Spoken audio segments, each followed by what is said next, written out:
250 жени годишно во Македонија заболуваат од рак на грло на матка. Половина од нив умираат. Македонија е меѓу првите 10 земји во Европа по смртност од овој тип на карцином.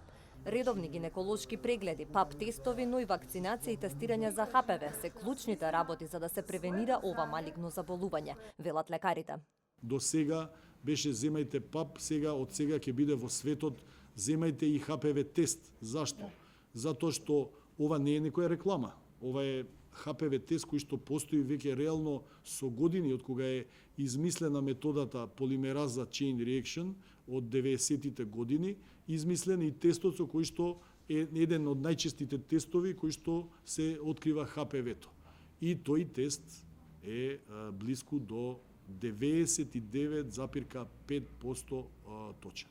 Податоците покажуваат дека најчестите жртви на рак на грло на матка се жените од социоекономски ризик од руралните средини и малцинствата. Тие не се доволно информирани и немаат пристап до здравствените услуги.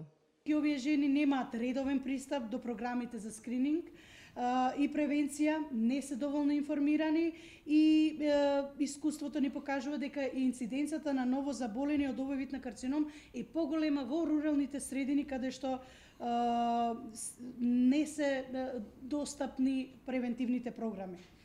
За да се смени оваа ситуација потребна е кампања за подигање на свесноста кај овие жени, смета доктор Димитров.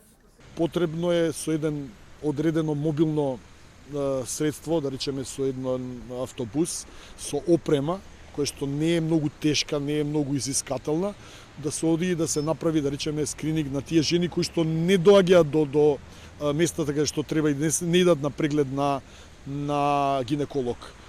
Една од другите работи како што решават дури и развиените земји е тоа да се направи нешто што ќе бидат они условени за да дојдат на преглед. Например, непродолжување на здравственото осигурување. Значи, кога ќе дојде 1 јануар, во колку она не направила претходната година, практички она ќе биде ставена под услов, меѓутоа тој услов не е за незино лошо, тоа е за незино добро. Ракот на грлото на матката е второ најчесто малигно заболување кај жените во Македонија и втора причина за смрт. Во светот годишно се регистрираат околу 500.000 нови случаи, од кои 300.000 завршуваат фатално.